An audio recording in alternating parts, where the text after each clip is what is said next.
আসসালামু আলাইকুম। মুভিগর্তা থিয়েটারে আপনাদের স্বাগতম।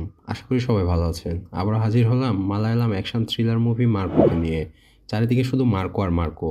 অদ্ভুত ভয়ংকর এই মুভিটা যারা এতদিনে দেখে নিয়েছেন তারা তো দেখেছেনই। যারা না দেখেছেন তাদের জন্য আমি অধম তো রয়েছি। তো মুভির গল্পে যাওয়ার আগে মুভিটা সম্পর্কে কিছু তথ্য জেনে নেওয়া যাক চলুন। আর হ্যাঁ, আমার এই ক্ষুদ্র চ্যানেলটা সাবস্ক্রাইব করেন, লাইক করেন, এটা করেন, সেটা করেন, এসব কিচ্ছু বলবো না। যদি আপনাদের ইচ্ছে হয় করবেন, না হলে নাই। আমাকে এবং আমার এই ভিডিওগুলোকে যদি আপনাদের ভালো লাগে তবে আমার সার্থকতা। তো বেশি প্যাচাল না পেতে চলুন মুভি সম্পর্কে কিছু তথ্য জানি। মার্কো, এটা মালায়ালাম একটা অ্যাকশন থ্রিলার মুভি, ভয়ঙ্কর রকমের একটা মুভি। মুভিটার গল্প নির্মাণ ও পরিচালনায় হানিফ আদেনি। কেন্দ্রীয় চরিত্রে আছেন উন্নিকৃষ্ণন মুকান্দান নাইন, যিনি হলেন আমাদের আজকের মার্কো। আর মুভিটা প্রযোজনা করেছেন শরীফ মোহাম্মদ। মুভিটা রিলিজ হয় 20শে ডিসেম্বর 2024-এ। আর মাত্র 30 কোটি রুপি বাজেটের মালায়ালাম এই মুভিটা বলিউডের 40 কোটির কিল এবং 100 কোটির এনিমেলকে টক্কর দিচ্ছে এবং তুমুলভাবে ব্যবসা করে যাচ্ছে। হানিফা দিনির এই মুভিটার আইএমডিবি রেটিং স্পষ্ট করে বলা যাচ্ছে না, কারণ ইন্টারনেট মুভি ডাটাবেস মানে আইএমডিবির এক এক ওয়েবসাইটে এক এক সময় এক এক রেটিং দেখাচ্ছে। কখনো বা কোনোটায় দেখা যাচ্ছে 7.9, আবার কোনোটায় কখনো বা দেখা যাচ্ছে 6.8। তাই সঠিকভাবে বলা যাচ্ছে না যে এই মুভিটার আইএমডিবি রেটিং কত। তাই আইএমডিবি নিয়ে মাথা না ঘামিয়ে চলুন এবার মুভির গল্পের দিকে মুভ করি। মুভির শুরুতে আমরা দেখতে পাই কেউ একজন মারা গেছে, যার নামে দোয়া দুরুদ পড়ানো হচ্ছে, আর তার নাম হচ্ছে ওয়াসিম। সেই দোয়া দুরুদে ওয়াসিমের ভাই তারিক তার ছেলেকে নিয়ে উপস্থিত, আরও অনেকে উপস্থিত। ওয়াসিমের এক বন্ধুও সেখানে উপস্থিত হয়েছে, ওর নাম ভিক্টর। ও অন্ধ, কিন্তু ও অন্ধ হলেও ওর শরীরের অন্যান্য সব ইন্দ্রিয়গুলো ছিল বাকি সব সাধারণ মানুষের থেকে আলাদা। ও গন্ধ শুকে এবং আওয়াজ শুনে মানুষ ও আশেপাশের জিনিস সম্পর্কে স্পষ্ট ধারণা পেত। তো বাইরে আমরা কয়েকটা গাড়ি আসতে দেখি, আর ভেতর থেকে ভিক্টর গাড়ির শব্দ শুনে বুঝতে পারে ওয়াসিমকে যে মেরেছে এটা তারই গাড়ির শব্দ, এবং সে ভেতরে আসছে। তার নাম হচ্ছে রাসেল। তারপর ভেতরে এসে তারিকের সাথে কোলাকুলি করে। এসব বুঝতে পেরে ভিক্টর তো ঘাবড়ে যায় এবং সেখান থেকে বেরিয়ে আসে, আর রাসেলও ভিক্টরকে ফলো করে। রাসেল বুঝতে পারে যে সে তাকে চিনে ফেলেছে। তারপর ভিক্টর তার গার্লফ্রেন্ড ঈশাকে ফোন করে এবং বলে সে এক্ষুনি দেখা করতে চায়। ঠিক তখনই রাসেলের লোকজন ভিক্টরকে তুলে নিয়ে যায়। তারপর ভিক্টরকে রাসেলের বাবা টনির কেমিক্যাল ফ্যাক্টরিতে নিয়ে আসে। রাসেল বলে ওয়াসিম আমাদের বিজনেসের পথ আটকাতে চেয়েছিল, আর ওর ভাই আমাদেরই বিজনেস পার্টনার। ওর ভাই তারিকই বলছিল ওকে সরিয়ে দিতে, তাই ওকে সরিয়ে দিয়েছি। তুই অন্ধ বলে তোকে ছেড়ে দিয়েছিলাম, আর তুই যখন চিনে ফেলেছিস তাহলে তোকেও মেরে ফেলবো, এই বলে ওর গলা চেপে ধরে। আর রাসেল একজনকে তার মোবাইল দেয় এবং ভিক্টরকে মারার দৃশ্য ভিডিও করতে বলে। তারপর রাসেল ভিক্টরকে হাইড্রোক্লোরিক অ্যাসিডে ডুবিয়ে মেরে ফেলে। এরপর সিন চলে যায় রাসেলদের বাড়িতে। রাসেলের বাবা টনি বলছে এটা কোনো বাচ্চা বাচ্চা খেলা না যে কাউকে জোর করে উঠে নিয়ে আসবা আর মেরে দিবা। তারপর টনি মানে রাসেলের বাবা রাসেলকে বলে তোর যা খুশি কর, সমস্যা নেই, শুধু আমাকে বলে করিস, আর আমি সবসময় তোর সাথে আছি।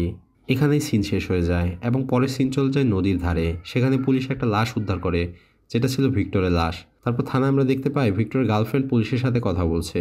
এরপর পুলিশের একটা বোর্ড মিটিং দেখতে পাই, যেখানে শহরের সব বড় বড় পুলিশ অফিসাররা উপস্থিত। তারা সবাই ভিক্টরের মার্ডার নিয়ে বোর্ড মিটিং করছে। আসলে ভিক্টর ছিল দেশের সবচেয়ে বড় স্বর্ণ ব্যবসায়ী এবং খুব খাতারনাক লোক জর্জের ভাই। তাই সবাই ভিক্টরের মার্ডার নিয়ে খুব চিন্তিত। তারপর বোর্ড মিটিং শেষে সিন চলে যায় সোজা ভিক্টরদের বাড়িতে। ভিক্টরও ছিল 3 ভাই, জর্জ, ভিক্টর আর এই মুভির মেন ক্যারেক্টার মার্কো। বলে রাখি, মার্কো ছিল জর্জ ও ভিক্টরের পালিত ভাই। মার্কো তার গার্লফ্রেন্ডের সাথে এঙ্গেজমেন্ট সেরে ইতালিতে ঘুরতে গিয়েছিল, তো যার কারণে মার্কো তখন ছিল ইতালিতে। আর এদিকে ভিক্টরে সৎকারের আয়োজন চলছিল। জর্জ বলে এই মুহূর্তে মার্কোকে কোনো কিছু জানানোর প্রয়োজন নেই, পরে মার্কো আসলে সব জানাবে। কিন্তু আনোয়ার বলে মার্কো এতক্ষণে জেনে গেছে। এখানেই সিন শেষ হয়ে যায় এবং পরের সিনে আমরা দেখতে পাই মার্কোকে নিয়ে বাড়ির সব বাচ্চারা কথা বলছে। কেউ বলছে মার্কো হিরো, কেউ বলছে না ভিলেন, আবার পাশ থেকে কেউ একজন বলছে মার্কো হচ্ছে ডেভিল, আবার কেউ একজন বলছে না, ডেভিল না, he is a wrong person. এখানেই সিন শেষ হয়ে যায়। এরপর দেখতে পাই জর্জের কাছে একটা কল আসে। ফোনের ওপাশ থেকে কেউ একজন বলে তোর ভাইকে ধরে নিয়ে এসেছি, 4 কেজি সোনা নিয়ে এসে ছাড়িয়ে নিয়ে যা। তারপর জর্জ ভয় পেয়ে যায় এবং ভিক্টরকে সারা বাড়ি জুড়ে খুঁজতে থাকে। খুঁজতে খুঁজতে দেখে ভিক্টর বাড়ির সামনে বসে গান শুনছে। এটা দেখে জর্জ চিন্তামুক্ত হয়, কারণ ওরা মার্কোকে তুলে নিয়ে গিয়েছিল, আর মার্কো হচ্ছে ডেভিল, ও ঠিকই ওদের মেরে চলে আসবে। এই ভেবে জর্জ চিন্তামুক্ত হয়ে বসে পড়ে। যেই কথা সেই কাজ। এদিকে সেই গুন্ডা জর্জের সাথে কথা শেষ করে ভেতরে আসতে দেখে মার্কো তার সব সাঙ্গপাঙ্গদের কচুকাটা করে ফেলেছে। এটা দেখে তো সেই গুন্ডা হতবাক।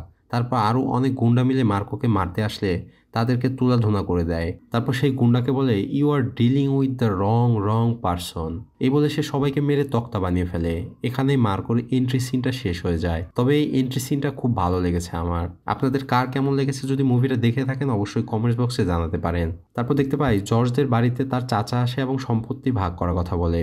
সবাই বলে তোমরা 2 ভাই ও বোন মিলে সম্পত্তি ভাগ করে নাও, কিন্তু জর্জ বলে 2 ভাই না, আমরা 3 ভাই। তারপর ওর চাচা বলে, মার্কোর কথা বলছো, যার কোনো পিতৃ পরিচয় নাই? একথা শুনে জর্জের বোনও বলে, হ্যাঁ ভাই, ও তো আমাদের রক্তের কেউ না, ওকে সম্পত্তি দেবো কেন? তারপর এই কথা শুনে ভিক্টর এগিয়ে আসে এবং বলে, মার্কো কে এবং কি সেটা আপনাদের বলার দরকার নাই। আর ভিক্টরের কথা শুনে জর্জ বলে, মার্কোকে আমাদের বাবা এনে লালন পালন করেছে আর ওর নাম দিয়েছে মার্কো, আমাদের দাদার নামের নাম। মনে আছে আমাদের দাদার নাম কি?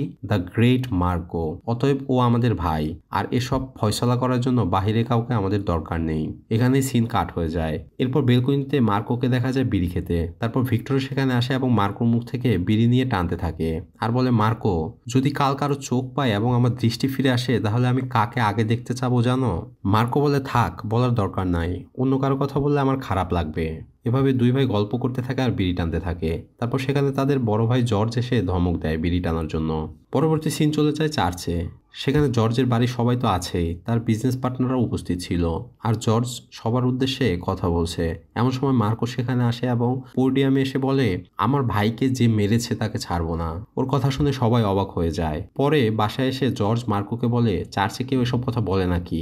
আর আমার মা মরিয়ম শুধু 3 জনকেই জন্ম দিয়েছে, ভিক্টর, অ্যান্সি আর আমাকে। বলে যেও না তুমি কে, আর প্রতিশোধ নেওয়ার তুমি কে? ভিক্টরের সাথে তোমার কোনো রক্তের সম্পর্ক নাই।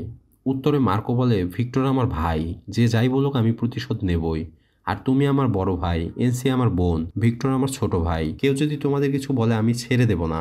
এভাবেই এই সিনের সমাপ্তি ঘটে। তারপর একদিন একটা মিটিং দেখতে পাই যেখানে জর্জ ও তার সব বিজনেস পার্টনাররা উপস্থিত ছিল। আর সেখানে রাসেল ও তার বাবা টনিও ছিল। আর টনি জর্জকে সান্ত্বনা দিয়ে বলছে, চিন্তা করো না, আমরা সবাই ভিক্টরের খুনিকে খুঁজে বের করব। তারপর জর্জ বলে, আমার কারো সাহায্যের দরকার নেই, আমি নিজেই খুঁজে বের করব ভিক্টরের খুনিকে। এরপর টনি তার ছেলে রাসেলকে সবার মাঝে পরিচয় করিয়ে দেয় আর বলে, আমার ছেলে এখন থেকে সব বিজনেস সামলাবে। তারপর সেখানে মার্কো আসে আর তখন টনি বলে, একটা টিম বানায় ভিক্টরের খুনিকে খুঁজে বের করার জন্য। টনির এই কথা শুনে টনির পালিত ছেলে দেবরাজ বলে, হ্যাঁ, খুঁজে বের করে ওকে আমরা মেরে ফেলবো। এটা শুনে মার্কো বলে, মেরে ফেলতে তো কুত্তাও পারে, কিন্তু ওকে মৃত্যুর চেয়েও ভয়ানক শাস্তি আমি দেব। তারপর সেখানে কেউ একজন জর্জকে কিছু একটা বলে, মার্কো ঠিক সেখানেই সেটাকে উপরে পাঠিয়ে দেয়। এটা দেখে তো সবাই হতবাক হয়ে যায়। এখানেই সিন শেষ হয়ে যায়। পরে সিন চলে যায় টনির বাড়িতে। সেখানে টনি তার ছেলে ও তার গ্যাংয়ের লোকদের সাবধান করে দেয়, কথাবার্তা চলাফেরা যেন খুব হিসেব করে করে। তারপর মার্কো ও রাসেল ভিক্টরের খুনিকে খুঁজতে থাকে আর এদিকে পুলিশও ভিক্টরের খুনিকে খুঁজতে থাকে বিভিন্ন জায়গায়, কিন্তু মার্কো কিছুতেই বুঝতে পারে না যে রাসেলই ভিক্টরের খুনি। অপরদিকে জর্জের ছোট বড় যত দুশ্মন ছিল, জর্জ সবাইকে গুলি করে মারতে থাকে আর মার্কো শহরে যত মাফিয়া আছে সবার কাছে যেতে থাকে এবং ভিক্টরের খুনি সম্পর্কে জানার চেষ্টা করে। কিন্তু সব মাফিয়ারাই টনির কথায় চলে। টনি শিখে দেয় কথাগুলোই মার্কোকে বলতে থাকে। মার্কো বুঝতে পারে যে তারা কিছু লুকাচ্ছে, কিন্তু তারপরও কিছু বলে না। চারদিকে পাগলের মতো ছোটাছুটি করতে থাকে মার্কো। তারপর একদিন মার্কো ওই কেসের দায়িত্বপ্রাপ্ত পুলিশ অফিসারের কাছে আসে এবং কেস সম্পর্কে জিজ্ঞেস করে। অফিসার মার্কোকে বলে, ওয়াসিমের খুনের সাথে ভিক্টরের খুনের মিল রয়েছে। ওয়াসিমকে যেভাবে মেরেছে ভিক্টরকেও সেভাবে মেরেছে, হাইড্রোক্লোরিক অ্যাসিডে ডুবিয়ে। এটা শুনে মার্কো সেখান থেকে চলে যায়। তারপর অন্য একটা সিনে মার্কোকে দেখা যায় একটা রেসলারের কাছে আসে কিছু তথ্য জানার জন্য, কিন্তু সেখানে ঘটে উল্টো ঘটনা। সেখানে সেই রেসলার মার্কোকে রিংয়ের ভিতরে ঢুকতে বলে এবং রেসলিং খেলতে বলে এবং বলে, এখানে একটাই বাঘ, আমি, আর তোর ভাইয়ের খুনির নাম নিশানা কখনোই পাবি না। আয়, রিংয়ের নিয়ম তো জানিসই, ভেতরে আয়, এখান থেকে একজনই কেবল হেঁটে বের হবে। এই বলে ফাইটিং শুরু করে দেয়। মার্কো খুব সহজেই ওকে কুপকাত করে ফেলে আর সেখানে আমরা একটা মারামারির দৃশ্য দেখতে পাই। আসলে এই রেসলারকে রাসেল আগেই ভয় দেখিয়ে গেছে যে মার্কো আসলে সে যাতে কিছু না বলে, আর মার্কোর উপর যেন সে অ্যাটাক করে। এখানেই সিন শেষ হয়ে যায়। তারপর সিন চলে যায় টনির বাড়িতে। রাসেল বলে, জর্জ আর মার্কোকে মেরে ফেলি। টনি বলে, না, আগে পুরো বিজনেসটা কবজা করি, তারপর মারবো। এরই মধ্যে 120 কেজি সোনার একটা চালান আসতেছে। টনি প্ল্যান করে পুরো সোনা সে একাই মেরে দেবে। কাস্টমসকে হাত করে সে 30 কেজি কাস্টমসকে দেয় এবং 90 কেজি সে মেরে দেয়। এটা শুনে তো জর্জ রেগে আগুন। তারপর তাদের একটা মিটিং দেখতে পাই। জর্জ বুঝতে পারে তাদের সিন্ডিকেটেরই কেউ একজন এই কাজ করেছে। জর্জ বলে যে এই কাজ করেছে তাকে সে ছাড়বে না। এই বলে মিটিং শেষ করে জর্জ গাড়িতে উঠছিল। হঠাৎ টনির পাইলট ছেলে দেবরাজ গাড়ির সামনে এসে বলে আপনার সাথে একটা কথা আছে। এই বলে সে গাড়িতে উঠে যায় এবং গাড়িতে বসে জর্জকে বলে আমি কাস্টমসে বলে দিয়েছিলাম স্বর্ণের কথা, আর এখন তোকে মারবো। এই বলে জর্জকে ছুরি দিয়ে পেটের মধ্যে অনেক আঘাত করতে থাকে। ছুরি দিয়ে অনেকগুলো আঘাত করে তারপর সে অন্য গাড়ি করে চলে যায় আর কেউ একজন জর্জকে হাসপাতালে নিয়ে যায়। এখানেই সিন শেষ হয়ে যায়। পরে সিন চলে যায় হাসপাতালে। অনেক আঘাত পেলেও জর্জ সে যাত্রায় বেঁচে যায়। তারপর সবাই হাসপাতালে আসে। মার্কো জিজ্ঞেস করলে টনি বলে আমাদের মধ্যে একজন জর্জকে মেরেছে, ও দেবরাজ। এই বলে টনি সেখান থেকে চলে যায় এবং বাইরে এসে এক গাড়িতে বসে, আর সেই গাড়িতে দেবরাজও বসা ছিল এবং দেবরাজকে মুখের মধ্যে কয়েকটা ঘুষি মারে আর বলে ভালোভাবে মারতেও পারলি না, যা কয়েকদিন আন্ডারগ্রাউন্ডে থাক। এখানেই সিন শেষ হয়ে যায়। পরের এক সিনে আমরা দেখতে পাই একটা ইউটিউবার পুলিশ অফিসারের সাথে কথা বলছে। আসলে সেই ইউটিউবার বিভিন্ন জায়গায় ক্রাইমের ভিডিও কালেক্ট করত এবং সে প্রচার করত। তাই সে তার গাড়িতে একটা ক্যামেরা লাগিয়ে ওই গ্রাউন্ডের সামনে পার্কিং করে রেখেছিল। আসলে সে এখানে একটা ড্রাগ ডিলিং এর নিউজ পেয়েছিল, তাই সে এভাবে ক্যামেরা লাগিয়ে গাড়িটা এখানে রেখে গিয়েছিল। কিন্তু সে দেখতে পায় ড্রাগ নয়, ওয়াসিমের মার্ডার হওয়ার ভিডিও রেকর্ড হয়েছে। তাই সে ভিডিওটা ওই পুলিশ অফিসারকে দেখাচ্ছে। তারপর সেই পুলিশ অফিসার সেই ভিডিওটা নিয়ে তার ঊর্ধ্বতন কর্মকর্তাকে দেয়। কিন্তু সেই কর্মকর্তা ছিল রাসেলের পালিত কুকুর। তাই সে তৎক্ষণাৎ রাসেলকে জানিয়ে দেয়। এটা শুনে রাসেল তখনই ওই ইউটিউবার এবং ওই পুলিশ অফিসারকে খুন করে ফেলে। কিন্তু মজার ব্যাপার হলো সেই অফিসার জানতো যে এই ঘটনা রাসেল জানলে তাকে মেরে ফেলবে। তাই সে ভিডিওর একটা কপি জর্জের ফ্যামিলি ডাক্তারের কাছে দেয়। আর এরই মধ্যে অন্য একটা সিনে আমরা দেখতে পাই মার্কোর গার্লফ্রেন্ড ও হবু বউ তাকে ছেড়ে চলে যায়, কারণ সে তার জীবনের নিরাপত্তা খুঁজে পাচ্ছে না মার্কোর কাছে। তাই তার এঙ্গেজমেন্ট রিং মার্কোকে দিয়ে সে চলে যায়। আর ওদিকে ডাক্তার সেই ভিডিও জর্জকে দেখায়। জর্জ দেখে তো অবাক হয়ে যায় এবং তৎক্ষণাৎ মার্কোকে ফোন করে বলে রাসেলই খুনি, প্রথম ওয়াসিমকে মেরেছে আর পরে আমাদের ভিক্টরকে মেরেছে। মার্কো তখন গাড়ি চালাচ্ছিল, রাসেল পাশে বসে সব শুনছিল। মার্কো সব কিছু জেনে ফেলায় ওই মুহূর্তেই গাড়ির ভেতরেই রাসেলের লোকজন মার্কোকে মারতে শুরু করে। তারপর তাকে কোনো এক জায়গায় নিয়ে আসে, হাত বেঁধে মারতে মারতে কুপকাত করে ফেলে। কিন্তু মার্কো কিছুতেই ভয় পাচ্ছে না, না মৃত্যুকে না রাসেলকে। এটা দেখে রাসেলের মন খারাপ হয়ে যায় এবং মার্কোর সাথে থাকা আনোয়ারের এক হাত কেটে ফেলে। এইবার তো মার্কো এটা দেখে ক্ষেপে যায় এবং হারিকেনের মতো তাণ্ডব লীলা চালাতে থাকে। একে একে মারতে থাকে রাসেলের সব লোকদের, কচু কাটার মতো কাটতে থাকে। আর সে কি অ্যাকশন রে বাবা, তাকে যেন পুরো ডেভিলের মতো লাগে। তখন মার্কো তখন পুরো পাগলের মতো হয়ে যায়। তারপর রাসেলকে মারতে যাবে এমন সময় রাসেল বলে ঈশা আমাদের কবজায়, ওর পেটে তোর ভাই ভিক্টরের বাচ্চা, ওকে বাঁচাতে চাইলে আমাকে ছেড়ে দে। রাসেল তখন ভিডিও কলে ঈশাকে দেখায়। মার্কো তখন রাসেলকে ছেড়ে দিয়ে আনোয়ারকে নিয়ে সেখান থেকে চলে আসে। এভাবে সিন পরিবর্তন হয়ে যায়। পরের সিনে আমরা দেখি রাসেলের ভাই দেবরাজ রঙিন মুহূর্তে ব্যস্ত। ঠিক সেই সময় মার্কো সেখান থেকে তাকে ধরে নিয়ে আসে এবং একটা কন্টেইনারের মধ্যে বেঁধে রাখে আর ঈশার কথা জিজ্ঞেস করে, কিন্তু দেবরাজ কিছুতেই বলে না। মার্কো তখন ওকে একটা মোবাইল দিয়ে বলে 1 ঘন্টার মধ্যে ফোন করে আমাকে জানাবি। এই বলে কন্টেইনারের মধ্যে গ্যাস ছেড়ে কন্টেইনারের মুখ আটকে দেয়। দেবরাজ কিছুক্ষণ পরে ফোন করে বলে দেয়। এরপরে কন্টেইনারটি ব্লাস্ট হয়ে মারা যায় দেবরাজ। আর মার্কো তখন দেবরাজের দেয়া ঠিকানায় চলে আসে, কিন্তু সেখানে থাকা গুন্ডারা ওকে ঢুকতে দিতে চায় না। মার্কো তখন সব গুন্ডাদের মেরে ছাদে উঠে আসে। তারপর ছাদে একটা মেয়েকে বসে দেখে মার্কো তখন ভাবে এটাই ঈশা, কিন্তু সে সামনে এসে দেখে সেই মেয়েটা ঈশা না, অন্য একটা মেয়ে। আর ঠিক তখনই টনি সেখানে আসে আর বলে আমি জানতাম তুই এরকমই করবি, এবারের মতো তোকে মাফ করে দিলাম, আমাদের ডিল মেনে নে। এখানেই সিন শেষ হয়ে যায়। তারপর সিন পাল্টে চলে আসে বিশাল এক গ্রাউন্ডে। রাসেল মার্কোর জন্য অপেক্ষা করছে ঈশাকে নিয়ে। তারপর মার্কো সেখানে আসে এবং একটা ব্রিফকেস দেয় রাসেলকে। রাসেল ব্রিফকেস খুলে তো অবাক হয়ে যায়, কারণ সেখানে ছিল ওর বাবার কাটা হাত। রাসেল রেগে মার্কোকে মারতে আসে। মার্কো তখন বলে আরে ভগমাত, এখনই কেটেছি, আমি হাসপাতাল লেগে যাওয়াকে তো জোড়া লাগাতে পারবি, যা ঈশা আমার গাড়িতে বসা মাত্র তোর বাবার লোকেশন বলে দেব।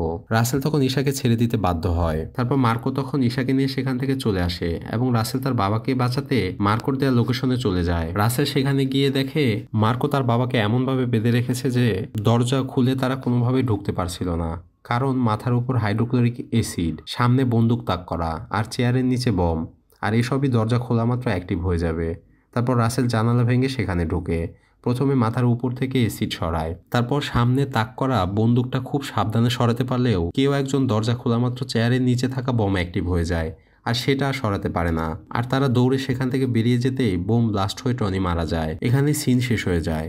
আর এভাবেই টনির মৃত্যুর মধ্য দিয়েই আপাতত অ্যাকশন এখানেই শেষ হয়ে যায়। তারপর মার্কো ঈশাকে দেখা যায় বাড়িতে। জর্জ মার্কোকে বলছে, তুই ঈশাকে নিয়ে কোথাও চলে যা, কিন্তু মার্কো বলে, না, আমি তোমাদের রেখে কোথাও যাব না। অপরদিকে রাসেল তার এক পালিত ভাই সাইরাসের কাছে আসে এবং সব খুলে বলে। সাইরাস সব শুনে প্ল্যান করতে থাকে কিভাবে মার্কোকে ও তার পুরো পরিবারকে মেরে ফেলবে। আর এরকম ভাবে কয়েকদিন কেটে যায়। তারপর কোনো একদিন রাতে আমরা দেখতে পাই ঈশার প্রসব বেদনা উঠেছে। জর্জের স্ত্রী বলছে তাকে হাসপাতালে নিতে হবে, কিন্তু জর্জ বলছে, না, এখানেই ডাক্তার আনার ব্যবস্থা করছি। তারপর ডাক্তার আসে এবং ঈশার সন্তান প্রসবে সাহায্য করতে থাকে। ঠিক এমন সময় পুরো বাড়ির ইলেকট্রিসিটি শাটডাউন হয়ে যায়। জর্জ বুঝতে পারে তাদের উপরে বড় হামলা হতে চলছে। জর্জ সবাইকে ঘরের ভেতরে থাকতে বলে আর মার্কোকে বলে, ঈশার বাচ্চা না হওয়া পর্যন্ত তুই ওকে পাহারা দিবি। এই বলে বন্দুক হাতে জর্জ তার কারিশমা দেখাতে বেরিয়ে যায়। আর এর মধ্যে অনেকগুলো গুন্ডা বাড়ির ভেতরে ঢুকে পড়েছিল। তো জর্জ তাদের এক এক করে মারতে থাকে। ঠিক ওই মুহূর্তে ঘটে অন্যরকম একটা ঘটনা। বাড়ির বাইরে থেকে সাইরাস এলোপাতারি ভাবে গুলি ছুড়তে থাকে। বাড়ির দরজা জানলা ঝাঁঝরা করে দেয় আর একটা বোম ছুড়ে মারে ঘরের ভেতরে। আর এভাবে জানান দিয়ে ঘরে ঢোকে সাইরাস আর তার ভাই রাসেল ও তাদের বাহিনী। তারপর সবাইকে এক এক করে নির্মম ভাবে মারে সাইরাস ও রাসেল জর্জের পুরো পরিবারকে মেরে ফেলে, শুধু জর্জ আর মার্কোকে ছাড়া। আর ওদিকে ঈশাকেও মেরে ওর বাচ্চা নিয়ে চলে আসে। আর মার্কোকে বলে, তোদের মারলাম না, স্বজন হারানো যন্ত্রণা তোকে পেতে হবে, তুই তিলে তিলে মরবি। এই বলে সে সেখান থেকে চলে যায়। আর সেখান থেকে তারা চলে গেলে জর্জ মার্কোকে বলে, মার্কো, ওদের সবাইকে মেরে ফেল, আমি যাতে মরা পরে সবাইকে বলতে পারি যে মার্কো আমাদের সবার খুনের প্রতিশোধ নিয়েছে। এই কথা শুনে মার্কো উঠে পড়ে এবং ফ্রেশ হয়ে স্টাইলিশ লুকে এসে পড়ে সাইরাসের আস্তানায়। আর এদিকে সাইরাসও অনেক লোকজন ও অস্ত্রশস্ত্র নিয়ে মার্কোর জন্য অপেক্ষা করছিল। তারপর সেখানে মার্কো অসাধারণভাবে একটা এন্ট্রি নেয়। সাইরাসের লোকজনের সাথে মার্কোর একটা ফাইট হয়। সবাইকে কচু কাটার মতো কাটতে থাকে মার্কো। তারপর একটা বড় গান হাতে গুলি করে সব চেলাপেলাদের মেরে ফেলে মার্কো। শুধু বাকি থাকে রাসেল আর সাইরাস। তারপর ওদের সাথে মারামারি করতে থাকে মার্কো। রাসেলকে মেরে বুকের ভেতর থেকে হৃৎপিণ্ড বের করে ফেলে মার্কো। আর এদিকে ঈশার বাচ্চাকে এসিডের মধ্যে ফেলে দেওয়ার ভয় দেখায় সাইরাস, কিন্তু মার্কো কিছুতে ভয় পায় না, সামনে আগাতে থাকে। এক পর্যায়ে ছুরি দিয়ে সাইরাসের দেহ থেকে মাথা আলাদা করে ফেলে মার্কো। আর সাইরাসের বডি এসিডের মধ্যে পড়ে গলে যায়। পরে মার্কো বাচ্চাটাকে নিয়ে বেরিয়ে আসে সেখান থেকে। এভাবে আমাদের আজকের মুভির গল্পটা শেষ হয়ে যায়। ভাইরে ভাই, এই একটা মুভি দেখার পর আমি কিছুক্ষণের জন্য আমার অনুভূতিগুলো ভুলে গিয়েছিলাম। তো আপনারা যারা মুভিটা দেখেছেন কেমন লেগেছে অবশ্যই জানাতে পারেন। আর আমার এই মুভির এক্সপ্লেনেশন ভিডিওটা আপনাদের কেমন লেগেছে সেটা আমাকে জানাতে কমেন্টস করতে পারেন, যদি আপনাদের ইচ্ছা হয়। আবারও হাজির হব এভাবেই কোনো এক মুভির গল্প নিয়ে। ততক্ষণ ভালো থাকবেন। ধন্যবাদ।